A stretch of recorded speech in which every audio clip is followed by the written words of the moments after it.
Hello అండి. ఇప్పుడు చెప్పబోయే కథ పేరు అల్లుడు గారు. ఈ కథని రచించిన వారు వర్ధిని గారు. ఇక కథలోకి వెళ్ళిపోతే, ఏమండి, అల్లుడు గారి దగ్గర నుంచి ఫోన్ అనుకుంటా చూడండి అంటూ సెల్ ఫోన్ని భర్త రాఘవయ్య గారికి ఇచ్చింది. దాన్ని అందుకుని ఆన్ చేసి, హలో బాబు, బాగున్నారా, పిల్లలు బాగున్నారా అని అడిగాడు. అవతల నుంచి రాహుల్, మేము బాగున్నాం మామయ్య గారు, మీరెలా ఉన్నారు అని అడిగాడు. మేమందరం క్షేమంగానే ఉన్నాం అని సమాధానమిచ్చారు రాఘవయ్య గారు. ఏం లేదు మామయ్య, నేను వచ్చే శనివారం ఢిల్లీకి క్యాంపుకు వెళ్ళవలసి వస్తుంది. పిల్లలకు ఎగ్జామ్స్, అందుకని కాస్త వీలు చూసుకొని ఒక 10 రోజులు మీరు అత్తయ్య గారు హైదరాబాదు రావటానికి కుదురుతుందేమోనని ఫోన్ చేశాను అన్నాడు. రాఘవయ్య గారు అల్లుడి పరిస్థితిని అర్థం చేసుకుని వెంటనే, అలాగే బాబు, తప్పనిసరిగా వస్తాం అని చెప్పాడు. సరే మామయ్య, నేను ట్రైన్కి రిజర్వేషన్ చేయిస్తాను అని చెప్పి ఫోన్ పెట్టేశాడు. ఏమంటున్నారేమిటి అల్లుడు గారు, పిల్లలు బాగున్నారు కదూ? కుతూహలంగా అడిగింది జానకమ్మ. అంతా బాగానే ఉన్నారు.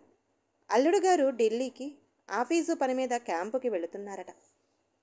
పిల్లల దగ్గర ఒక 10 రోజులు ఉండటానికి మనల్ని రమ్మంటున్నాను.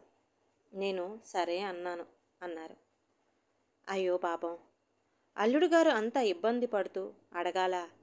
అల్లుడి తరపున తల్లిదండ్రులు కూడా లేరు సమయానికి ఆదుకోవడానికి. అన్నీ మనమే కదా చూడవలసింది. దేవుడి లాంటి అల్లుణ్ణి, పిల్లల్ని ఒంటరి చేసి వెళ్ళిపోయిన పెద్ద కూతురు సరోజినిని తలుచుకుని గతం గుర్తుకు వచ్చి తనకు తెలియకుండానే కన్నీళ్లు వరదలా తన్నుకు వచ్చాయి. దేవుడు తమకు రత్నాల్లాంటి 3 ఆడపిల్లల్నిచ్చాడు.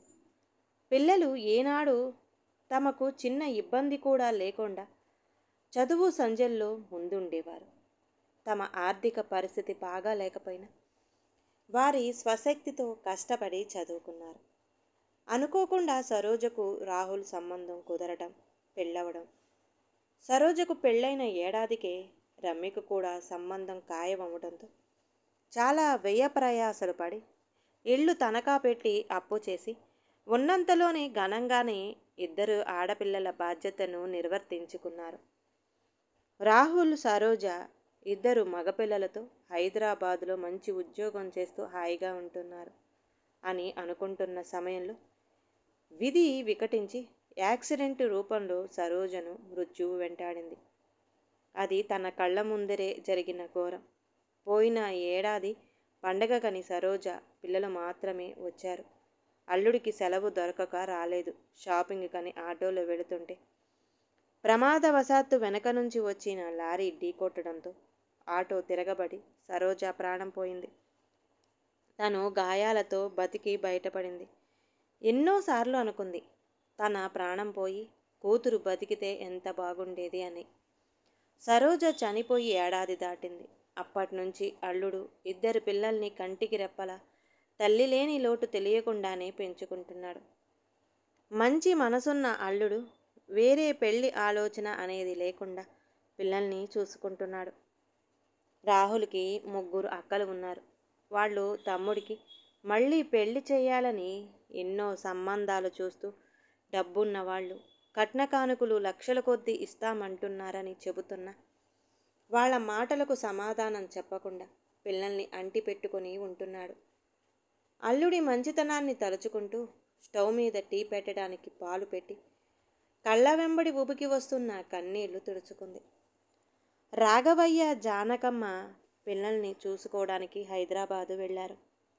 అమ్మమ్మ, తాతయ్య వచ్చిన సంబరంతో పిల్లల ఆనందానికి అవధులు లేకుండా పోయాయి. పిల్లలు సంతోషంగా ఉండటం చూసి రాహుల్ ధైర్యంగా క్యాంపుకి ఢిల్లీ వెళ్ళిపోయాడు. ఉదయాన్నే పిల్లల్ని లేపి బ్రష్ చేయించి, స్నానం చేయించి, బట్టలు వేసి, టిఫిన్ రెడీ చేసి తినిపించి, పాలు తాగించి, లంచ్ బాక్స్ రెడీ చేసి పెట్టేసరికి స్కూల్ బస్సు రావడంతో పిల్లల్ని పంపించింది. జానకమ్మ ఇంటిని సర్దిపెట్టి వచ్చి రాఘవయ్య గారితో మాటలు కలిపింది. అల్లుడి గారికి చూస్తే చాలా బాధగా ఉందండి.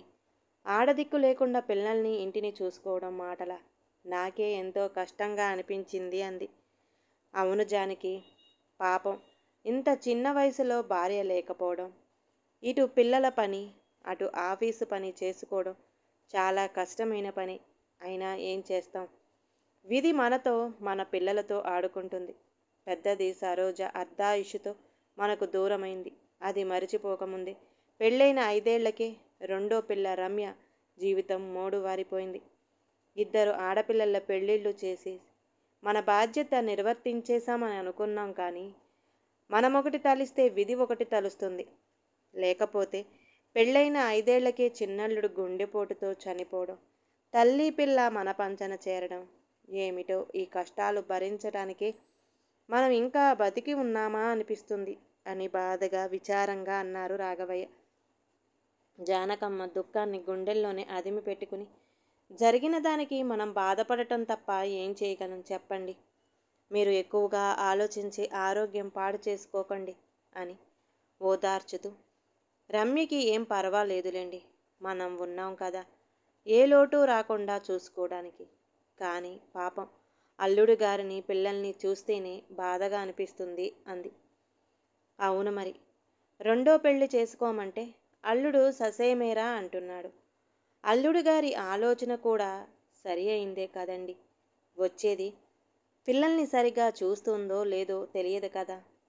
సరే, ఆ మాటకేం గాని, ఎలాగోలా చిన్నదాని పెళ్లి కూడా చేసేస్తే మన బాధ్యత తీరిపోతుందండి. అవునులే, కానీ అప్పుడే దానికి తొందర ఏముంది అన్నాడు. భలేవారే, మీరు చూస్తే రిటైర్ అయిపోయారు. అప్పో సొప్పో చేసి దాన్ని ఒక అయ్య చేతిలో పెట్టేస్తే అయిపోతుంది. అయినా దాని గురించి ఏం బెంగలేదులేండి. బాగా చదువుకుంది, పైగా ఎర్రగా బుర్రగా అందంగా ఉంటుంది. కాస్త కష్టపడి దాన్ని ఒక మంచివాడి చేతిలో పెట్టేస్తే మన గుండెల మీద భారం దిగిపోతుందిలేండి. ఈ రోజుల్లో మంచివాడో చెడ్డవాడో ఎలా తెలుస్తుంది? మొన్నటికి మొన్న ఒక సంబంధం చూస్తే ఏమైంది? నాకు తెలిసిన స్నేహితుడు చెప్పబట్టి వాడికి ఇదివరకే 2 పెళ్ళిళ్ళు అయ్యి విడాకులు తీసుకున్నాడని, అందుకే కానీ కట్నం తీసుకోకుండా పెళ్లి చేసుకుంటామన్నారని, పైగా చెడు అలవాట్లు కూడా ఉన్నాయని, సరైన ఉద్యోగం కూడా లేదని తెలిసింది. లేకపోతే బంగారం లాంటి స్వప్న బతుకు నాశనం చేసేవాళ్ళం అన్నాడు. అవునండి, నిజమే. దేవుని దయవల్ల ఆ గండం నుంచి తప్పించుకున్నాం. లేకపోతే ఆ ఊబిలో పడిపోయేవాళ్ళం అని ఏదో ఆలోచన వచ్చిన దానిలా. ఏమండి, నాకొక ఆలోచన వచ్చింది, చెప్పమంటారా? చంకలో పిల్లని పెట్టుకుని ఊరంతా వెతికినట్లుంది. మంచివాడు, మంచి ఉద్యోగం చేస్తున్న మన అల్లుడి కన్నా గొప్పవాడిని మన స్వప్నకి ఎన్ని లక్షలు పెట్టినా తేలం. పైగా పిల్లల్ని కూడా మన స్వప్న బాగా చూసుకుంటుంది, అది కూడా సుఖపడుతుంది అంది. రాఘవయ్యకు కూడా ఆలోచన మంచిగానే అనిపించింది. నీ ఆలోచన బాగానే ఉంది, అమ్మాయి ఇష్టపడుతుందో లేదో అన్నాడు అనుమానంగా. భలేవారే మీరు, మన పిల్లల సంగతి మీకు తెలియదా? మనం ఎలా చెబితే అలా వింటారు.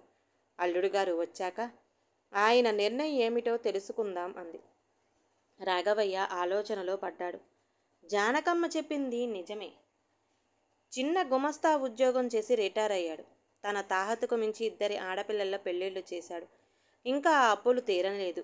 ఇప్పుడు స్వప్న పెళ్ళి అంటే కొద్దో గొప్పో డబ్బు అవసరం. లక్షలు లేనిదే ఎవరూ ముందుకు రావడం లేదు. 2 ఆడపిల్లల పెళ్ళిళ్ళు, కష్టాలు బాధలతో తామిద్దరం అనారోగ్యంతో క్షీణించిపోయారు. ఇలాంటి కష్టకాలంలో అన్నీ తెలిసిన అల్లుడికి స్వప్ననిచ్చి పెళ్లి చేయడం తప్పు లేదనిపించింది. స్వప్న కన్నా కాస్త పెద్దవాడైన మంచివాడు కాబట్టి పిల్ల సుఖపడుతుంది అనుకుంటూ నిద్రలోకి జారిపోయాడు. ఆ మరుసటి రోజు రాహుల్ వచ్చాడు. టిఫిను టీలు అయిన తర్వాత రాహుల్ పెద్దక్క దగ్గర నుంచి ఫోన్ రావటం, అవతల నుంచి ఫోన్లో గట్టిగా మాటలు వినిపించడం రాహుల్కి విసుగ్గా, అక్క, దయచేసి నాకు సంబంధాలు చూడటం మానేయండి. వచ్చేవాళ్ళు నాకు భార్యగా ఉండగలరేమో కానీ నా పిల్లలకు తల్లి కాలేరు. నన్ను ఇలా ఉండనియ్యండి అని కోపంగా చెప్పి ఫోన్ పెట్టేయడం. అంతా చూస్తున్న రాఘవయ్య నెమ్మదిగా, అల్లుడు గారు, మీతో కొంచెం మాట్లాడాలి అన్నాడు. రాహుల్ వచ్చి సోఫాలో కూర్చుని, చెప్పండి మామయ్య అన్నాడు. ఏం లేదు బాబు, ఇలా అంటున్నానని ఏమనుకోవద్దు. మళ్ళీ పెళ్లి చేసుకో బాబు. తల్లి లేని లోటు చిన్నపిల్లలకు బాగా తెలుస్తుంది. పిల్లల భవిష్యత్తు కోసమైనా నువ్వు మళ్ళీ చేసుకో బాబు. పోనీ బయట సంబంధం నీకు ఇష్టం లేకపోతే మా చిన్నమ్మాయి స్వప్న గురించి మీకు తెలుసు కదా, అది కూడా అన్ని పనులు చేస్తుంది. అక్క పిల్లల్ని తన సొంత పిల్లల్లా చూసుకుంటుంది. దాన్ని చేసుకో బాబు, మా బాధ్యత కూడా తీరుతుంది అన్నాడు. రాహుల్ చిన్నగా నవ్వుతూ, భలే వారే మామయ్య, స్వప్న నాకన్నా 10 ఏళ్ళు చిన్నది, పైగా బాగా చదువుకుంది. పెళ్ళయి పిల్లలున్న నాకు ఇచ్చి స్వప్న జీవితం ఎందుకు పాడు చేస్తారు అన్నాడు. అదేం లేదు బాబు, నీలాంటి మంచి వ్యక్తిని దానికి మేం తేలేం బాబు, ఆ స్తోమత కూడా మాకు లేదు. అందుకని దయచేసి నా మాట కాదనకు బాబు, మీ కాళ్ళు పట్టుకుంటాను అని ప్రాధేయపడ్డాడు. భలే వారే మామయ్య, మీరు దయచేసి ఈ విషయం గురించి ఎక్కువగా ఆలోచించకండి అని నిర్మోహమాటంగా చెప్పాడు. రాఘవయ్య గారు జానకమ్మ చేసేదేమీ లేక బాధగా ఇంటికి వెళ్ళిపోయారు. పండక్కి పిల్లలు అల్లుడు హైదరాబాదు నుంచి వస్తున్నారని ఫోన్ చేసి చెప్పారని జానకమ్మకు చెప్పాడు రాఘవయ్య. జానకమ్మకు ఎక్కడలేని ఆనందంతో మనసు నిండిపోయింది. అల్లుడు గారు ఈసారి వచ్చినప్పుడు ఎలాగైనా స్వప్నతో పెళ్లికి ఒప్పించాలని గట్టి పట్టుదలతో నిర్ణయం తీసుకుంది. అనుకున్న రోజు రానే వచ్చింది. పిల్లలు అల్లుడు రావడంతో ఇల్లంతా సందడిగా ఉంది. పిల్లలతో కలిసి చిన్న పిల్లలా ఆడుతున్న స్వప్నని నవ్వుతూ చూశాడు రాహుల్. పిల్లల్ని ఎంత బాగా చూసుకుంటుందో చూశారుగా, దాన్ని పెళ్లి చేసుకొని దాని జీవితానికి ఒక దారి చూపించండి అంది జానకమ్మ. అత్తయ్య, మీరు కాసేపు ఈ పెళ్లి విషయం మాట్లాడకండి అంటుండగానే కారులో 4 కొత్త వ్యక్తులు దిగారు. చూడటానికి బాగా డబ్బున్న వాళ్ళలా ఉన్నారు. రాఘవయ్య, జానకమ్మ ఆశ్చర్యంగా ఎవరన్నట్టు రాహుల్ వంక చూశారు. వచ్చిన కొత్త వ్యక్తుల్ని సాదరంగా ఆహ్వానించి కూర్చోమని చెప్పి, మామయ్య, అభిరామని నా ఫ్రెండ్, నాతో పాటు పనిచేస్తున్నాడు, నాకన్నా మంచి జీతం సంపాదిస్తున్నాడు. వీళ్ళు అభిరామ్ తల్లిదండ్రులు అని వాళ్ళకి పరిచయం చేసి మన స్వప్నకి సంబంధం మాట్లాడాను, ఫోటో చూపించాను. వాళ్ళకి స్వప్న నచ్చింది, స్వప్నకి కూడా నచ్చితే ఇక పెళ్లి చేయడమే ఆలస్యం అని చెప్పేసరికి ఇద్దరు నిర్ఘాంతపోయారు. అందరూ కూర్చొని అన్ని విషయాలు మాట్లాడుకున్నారు.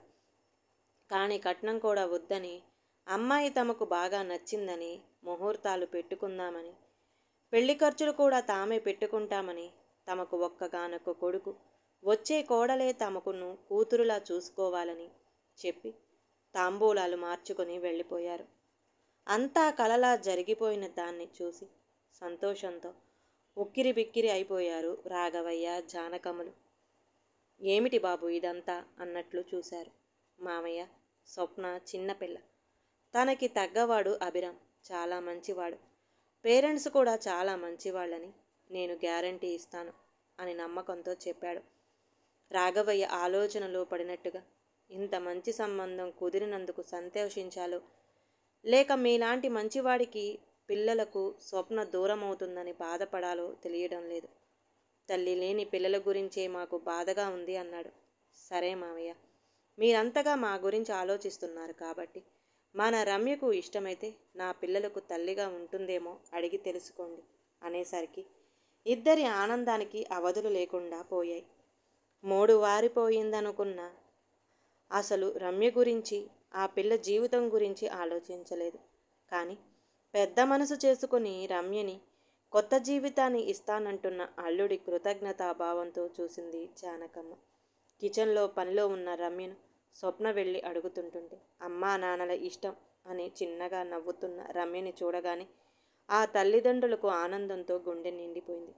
విధి వక్రించి తమ జీవితాలతో ఆడుకున్న ఆ దేవుడే అల్లుడు రూపంలో వచ్చి సొంత కొడుకుల తమ కష్టాలు బాధలు తీర్చాడనుకుంటూ కృతజ్ఞతాభావంతో కన్నీళ్లు నిండిన కళ్ళతో అల్లుడిని చూశారు. ఈ కథ గనక నచ్చితే ప్లీజ్ అండి లైక్ చేయండి. అలాగే ఛానల్ని సబ్స్క్రైబ్ చేసుకోవటం మాత్రం మర్చిపోమాకండి. మీ విలువైన అభిప్రాయాన్ని కామెంట్ బాక్స్లో కామెంట్ చేయండి. అందరికీ ధన్యవాదాలండి.